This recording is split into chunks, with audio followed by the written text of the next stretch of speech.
day that I recommend to go out in the woods. Now I'm going to give you another day. And this is kind of obvious, and I know a lot of people are going out hunting this day.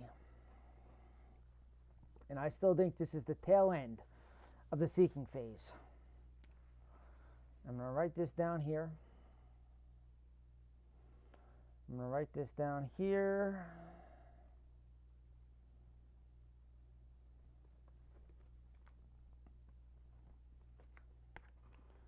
What does that say there? November 5th.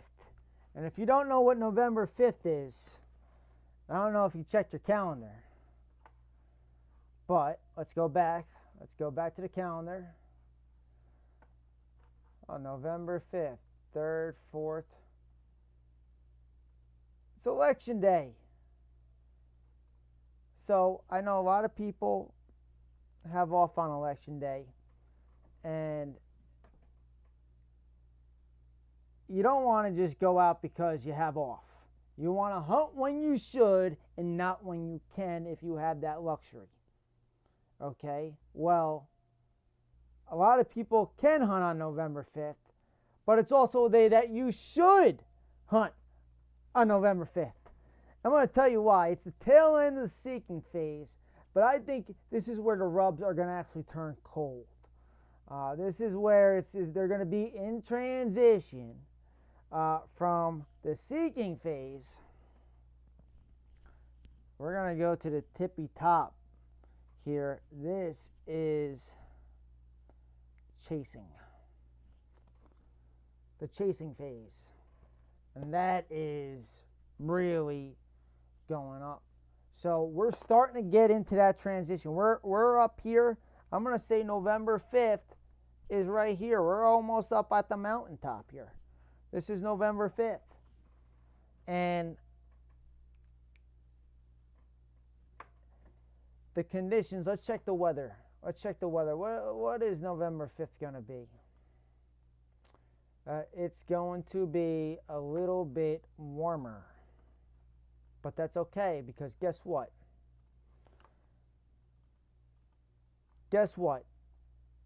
When it comes to the rut trumps all other factors. The days of the rut trumps all other factors. Conditions, the moon, the front, the weather, they take a back seat. These are historical days. Now the moon, that doesn't mean that they don't play a factor. Okay, now we're looking at that moon. Okay, let's look at that moon.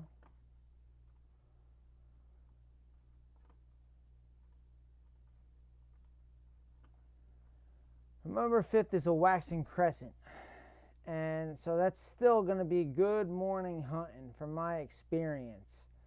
And really, morning hunting when it comes to the moon, all the way up to the first quarter, has been really good. But you still want to hunt all day.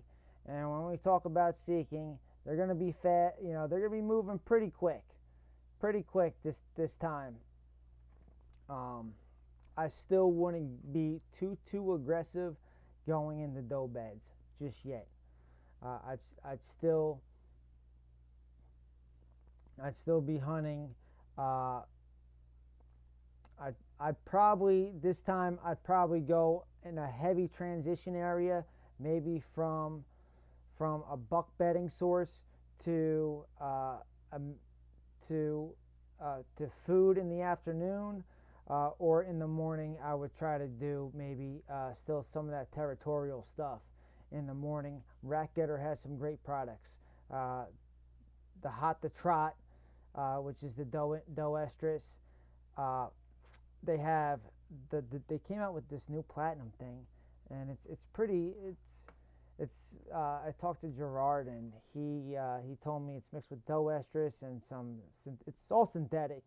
To be legal in the state of New Jersey, but also doe urine, and he swears by the product. But I'm just gonna go to Rackgetter,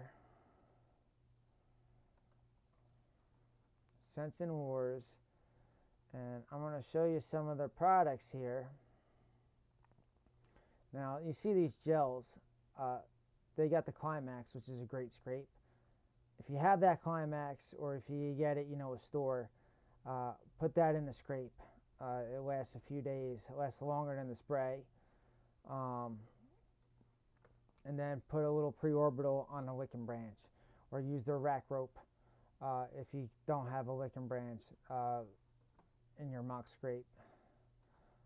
So anyways, November 5th, make sure you go out and vote. If you haven't pre-voted before, if you haven't did early voting yet, go out, vote in the morning, and then go hunt the afternoon.